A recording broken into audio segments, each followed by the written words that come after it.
Okay. Shall we actually like do some of the stuff that we're supposed to do on the stream? No.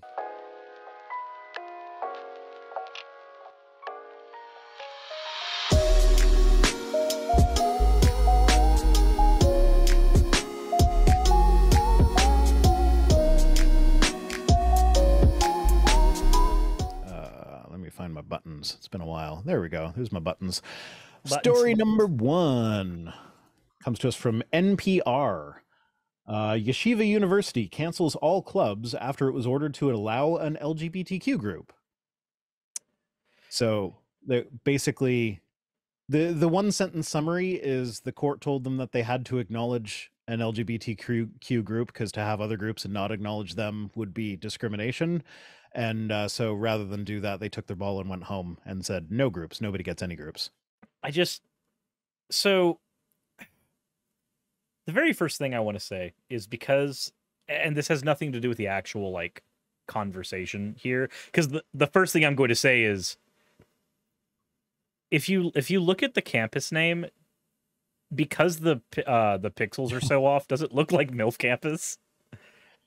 No, I see it. It's very clearly Wilf, but on Zoom it's not. As soon as you said the campus name, I looked and was like, yeah, I know where he's going. Yeah, but past that, something about this kind of pisses me off because it's not just obviously discrimination, so it's an issue, but like there's kind of a fallout effect that happens here where like students who already were bigoted towards LGBTQ people are going to look at this and go, I lost chess club because of you. Mm-hmm. You are going to get the breadth of my wrath. And, you know, of course, they're not going to be able to beat them up because they're from chess club, but it's fine.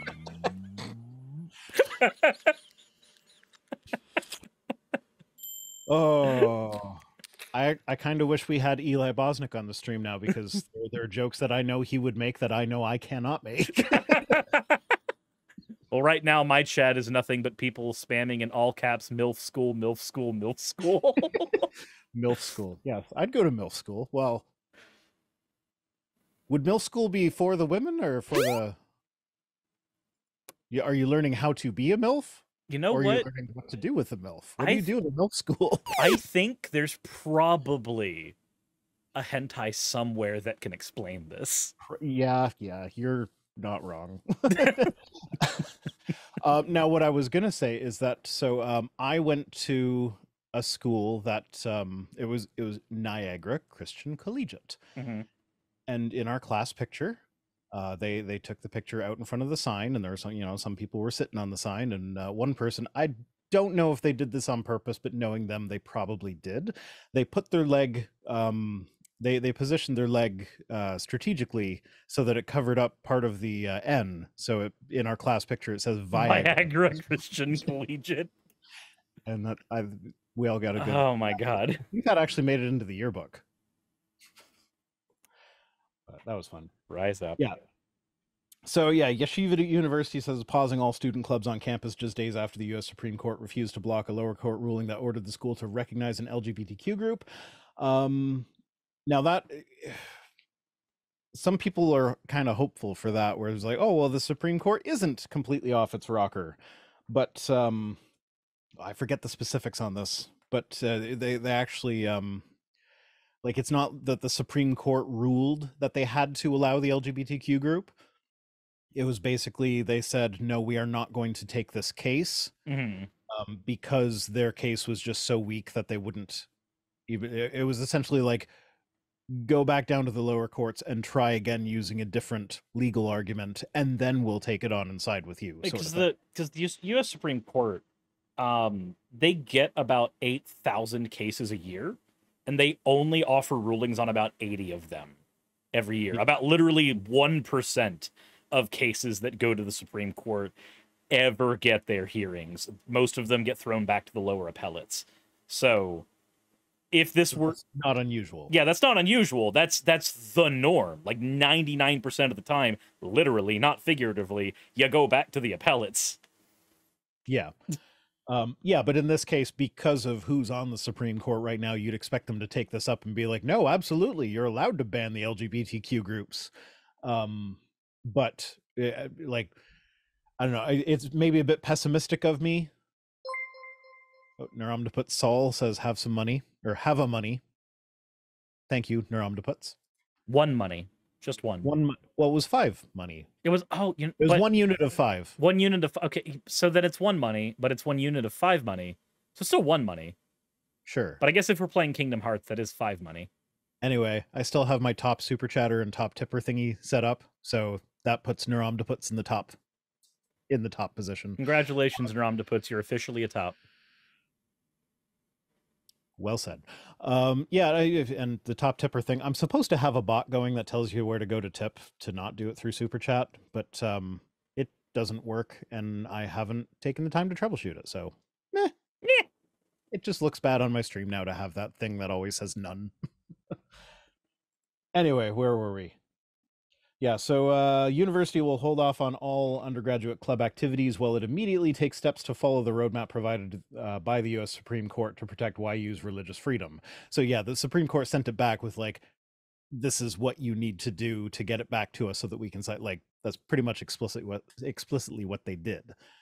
You just have to wonder how. So I'm just imagining there's a school principal because they've got to be involved at some level with this, right? There's probably just a principal sitting there looking this over and just clutching a piece of paper in frustration, just going, these darn gays are trying to take my freedoms. Can't have it. And you're just imagining this person get more and more cartoonishly angry as the situation goes on. And I'm just imagining them drawn in like a Butch Hartman style now, just screaming about fairy godparents, except it's gay people, and that's the thing that's got them completely off their rocker. That I can't imagine anything besides cartoonish villainy here, and I don't know why. It's because it basically is cartoonish villainy. Like, I mean, I'm not sure exactly what is involved in a school officially recognizing a club. Like, I don't think the school actually has to do anything. I think it's just mainly that, like, the students that are a part of that club, if there's, like, a meeting or something that makes them late for a class, then that's a valid reason to be late or something. Most of when I was in school, granted, I didn't get to do clubs when I was in Christian private school because I'm in a PCA. But when I was in public school... I didn't do clubs because of who I am. When I was in public school, I was vice president of the computer club. And all of our stuff was done after school, and that was the norm for every single club. Was like, school let out, but if it was a Tuesday and school let out, then I didn't go to the bus. I went to the classroom that we had commandeered basically for computer club, where one teacher had said, yeah, I'm the volunteer, I'll stay over and watch the kids while they're doing computer club, which was really just an excuse for all of us to play Super Smash Brothers, but that's besides the point. So I'm not used to there being any like real big restrictions there, because it's usually just like, did a teacher say they could do it? Okay, you've got the stamp, let's go. Yeah, but that was a public school, though. University, though. That wasn't university, though, right? That was like correct. High school. This was a high school. Yeah, so it might be different in university. Like, there might be like campus privileges that they get or something, but it's not like the school has to go out of their way to do extra things for them. It will be like, it already is completely student run. They're just not officially sanctioned. So yeah, this is like, the school literally has to do pretty much nothing except say, yes, this is an official group. They don't even have to agree with their opinions. They just have to say, yeah, it's a club. It's very easy for a school to release any organization really to release a statement that says, we do not necessarily condone the actions of Group A, but we will not necessarily hamper the actions of Group A either. Like, it's very easy to throw a statement like that. Anytime that there might be like, if you don't say anything, somebody might think that there's an endorsement there. Like, there will always be a disclaimer being like, oh, well, this person does not represent the opinions of Group X. So it's like, it wouldn't be hard to just throw one of those signs up on the door or whatever. Naram to put Sol says having a club to play Super Smash Brothers sounds valid to me. And it's like, yeah, and you can allow that club even if you're against video games. You think video games rot the brain. Now I'm just imagining Jack Thompson, but like as a allowing a video dean. game club will not do you any harm. Also, video games don't rot the brain. They have been shown to have a somewhat protective effect for Alzheimer's. And I doubt that that's applicable across like all categories of video games. It's been a while since I read the study, but it was like just one. Nikita Hismi, thank you for resubscribing. But the idea is that like it encourages the brain to like learn new things and build new habits, and that has a protective effect against Alzheimer's. I mean, that's kind of the same way that most, like anything that requires you to exercise any part of your body, whether it be a muscle or whether it be, you know, the brain trying to fire synapses repeatedly, you can tell that like it's easier to formulate sentences a certain way if you've been reading books more often, because you're more used to seeing those words put together on page. It becomes easier for you to speak them over time because you're exercising that. Like that kind of correlation just makes sense. I just remembered more specifically what it was. It was the fast reactions. So the fact that a lot of video games force you to decide things very quickly, and in order to survive. So that made me think that like, okay, well maybe like, you know, like maybe slow-paced strategy games don't have the same protective effect because you have time to think about everything, whereas something that's a bit more fast-paced, like a platformer, might actually have like do better for that, or like a racing game or something. I think it was actually a racing game they were testing with. Sorry, Grandpa, you can't play Final Fantasy VII today. Only Sonic the Hedgehog. Absolutely. I like Final Fantasy. That's a fun game. Seven's the one I got into. There's a lot of Final Fantasies besides 7, Vice, right now. I know there are, but they're all slightly different in ways that it's like I'd have to learn that whole thing. Well, yeah, they're all completely different games united only by a name. No, there's a few things that kind of carry through all of them. A timer bar for your turn-based actions, and chocobos. The names of the summons. Theme song. Yeah, this is like things that could loosely connect to any game series at all. Like, these are the tropes that you get with, like, these are the things this developer is known for. Like, Akira Toriyama likes to put Aurelie in things. So Aurelie from Dr. Slump is in Dragon Ball and other shit. I have no idea what you just said. Have you ever seen Dragon Ball Z? I probably saw an episode or two when I was a kid because my brother was into it. Okay. It wasn't really my thing. So the creator of the series, Akira Toriyama, has a comedy manga called Dr. Slump. In it, a character named Aurelie is one of Akira Toriyama's favorite characters. So he will haphazardly take his other works and shove Aurelie into them, whether or not she makes sense, because he's just like, nah, I just want to put him in. World's ending in Dragon Ball Z. Here's a scene with Aurelie. What? Why is she here? I don't know. You don't need to know. I'm the author, not you. You're reading. You bought it. Go away. So because I'm so unfamiliar with the material you're talking about right now, my immediate thought was like it went to the children's book Goodnight Moon and how there's that little mouse on every page of the book.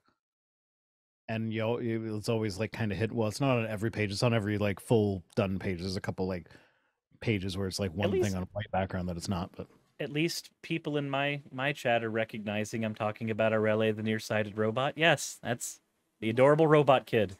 Jassa says I like birds. I too like birds, Jassa. The gay agenda. Thank you for resubscribing. You know what a cowbird looks like? A cowbird? Cowbird. No. So cowbirds are one of those nasty bird species that will like lay their eggs in other birds' nests and like kill the other eggs sometimes. Yeah, so a cowbird, it's black. It looks kind of like a grackle, but instead of having like an iridescent blue head, it's got a brown head. And the joke that my father tells is that the cowbirds look like that because they, you know, flying too fast. They didn't know where they weren't looking where they were going, and their heads ended right up a cow's ass. Huh. That's why it's brown on top. That you know, that also explains why most of my managers' faces had some patches of brown on them too. Yeah, yeah. Sir, you got something on your nose. You got something on your nose, sir. Just probably should wipe that off before telling me what the hell to do. Anyway, we were talking about about Yeshiva University. We were. Justice says I am the tangent maker. Yes, you are. Okay. So a New York State court ruled that the university had to recognize the club, and the Supreme Court has left that ruling in place for now. So they were told you have to recognize the club because to have recognized clubs on campus and to not recognize this one because they are LGBTQ is discrimination. Would that count as Title IX for this? I don't know. That's an American thing. We don't really have that in Canada. I'm not an expert on it, so I couldn't tell you. All I can say is there is an adult somewhere in the world right now, probably at that university, probably a dean, who's just sitting there angry, viciously angry that somebody somewhere in the world is gay. And that's as far as it goes. I can't even okay. Even back when I was a fucking creationist nut job, I never understood the obsession with gay people. It was just like, yeah, okay, Bible says it's wrong. Bible says it's not my place to judge too, so whatever. And like, I just couldn't wrap my mind around getting upset about that sort of thing, even when I thought it was wrong. Mm. Now that I'm not a Christian anymore, I can look at that and be like, okay, well, it doesn't give any reason for why it's wrong. And when research is done in the matter, it turns out that like mental health gets a lot better when these people are accepted for who they are. It's a thing that I've also like I've started steering my content in a little bit. The direction of is just going, so I have a question. I could go over all of the ways in which being gay isn't a choice, in which it's scientifically backed as a very normal behavior across multiple species. I could go into all that, but I know, not you specifically, but you know, the bigot I'm imagining in my mind, the person I made up on Twitter. Yeah. But I know you don't care about that. I know you may not realize you're just being an asshole. So I'm going to change all of my questions away from the ways in which gay people are valid to why do you want to be an asshole? What do you gain from being an asshole? Well, I just think, no, you didn't think. That's how we got here. Now, explain to me in great detail what benefit you get from being an asshole. My computer is crashing. I see frozen rhino. Yeah. I see green rhino. I can hear you just fine, and your screen is so green that it changed the lighting on my stream. Okay. My OBS is on the wrong computer number now. What the fuck just happened? Everything is so broken. You're the wrong size, because you're on the wrong monitor now. There we go. That should be better. Somewhat better. I have no idea what the fuck just happened. I'm gonna have to deliberate on my end on whether or not I want to keep the fuck up in the footage or not. Let's see. Yeah, no, I think something went wrong with my recording. So you're gonna have to grab it from YouTube. Gonna have to grab it from YouTube. My bad. That's okay. Anyway, Monorail 425 says Z Frank did a great video. I assume that's supposed to be great. It says get, but did a great video about cowbirds. Yeah, I saw that one. That's probably that was where I learned that they're the species of bird that will lay their eggs in other birds' nests. I didn't know they were parasitic birds. I just knew they flew up a cow's butt joke that my dad likes to tell. But yeah, so Z Frank does his videos are amazing. I love him.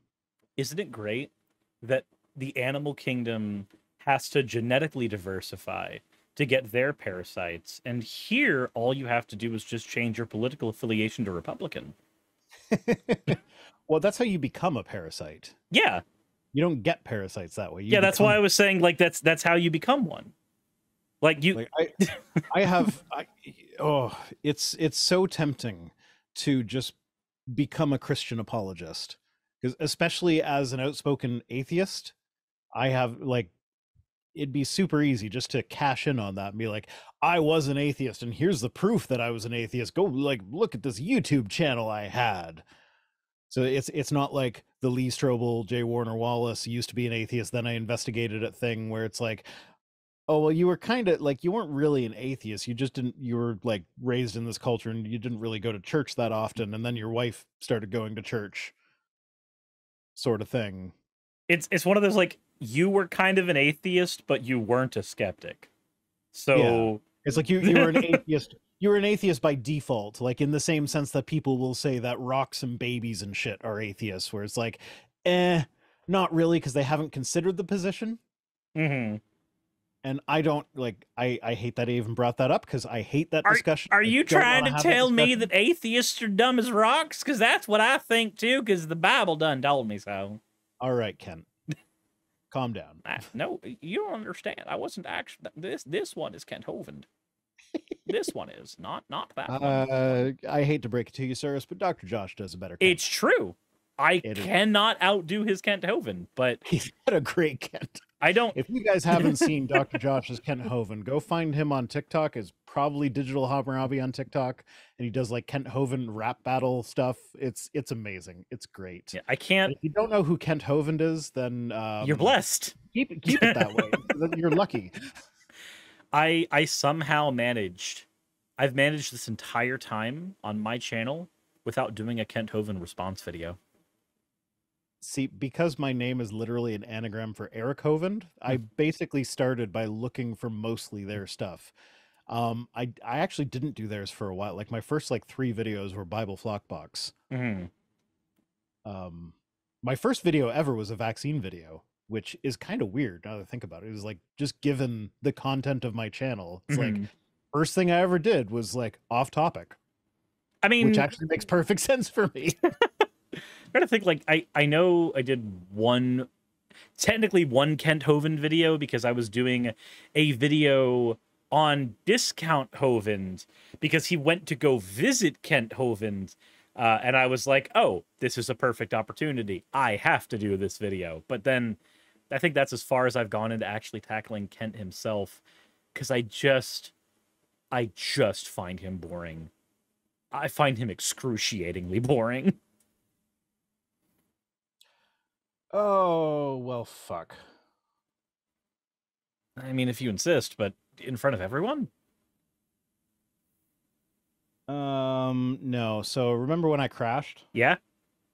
Yeah, apparently, that killed my stream as well. So like my YouTube's been going with no data since the crash. Oh boy. So I might need to take the recording from your stream. So, okay then. And I'm still not back up on my end. YouTube still says no data, even though I'm actually streaming now. It's gonna look very awful on my end, I hope you know. Yeah, that's fine.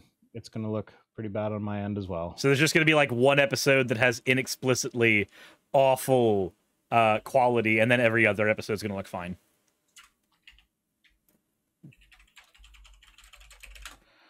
Oh, god damn it. Miss Shining Midnight, Rhino was not streaming to Twitch. He's streaming to YouTube, and I just sent that over there, assuming that it's still working. Because it's a giant buffering thing on my end, and I'm seeing people say, come and scream with us. God damn it. What?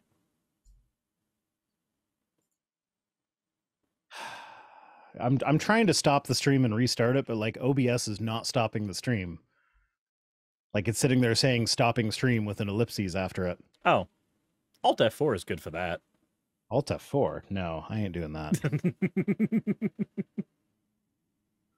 And broadcast maybe? Manage broadcast. Select existing broadcast. Oh shit! It just ended the whole stream. Fuck. So I also can't see anything from your OBS if I'm supposed to. You can't? Nope. Yeah, so if I do this... There we go. Now I can. Hello. Hello, Suris' people. Hello, and welcome to his channel. Oh, god damn it. Wait, what is that? What is... Oh, no. Don't tell me. Is Zoom doing stupid things? No, Zoom is being okay, I think. Okay, just gotta update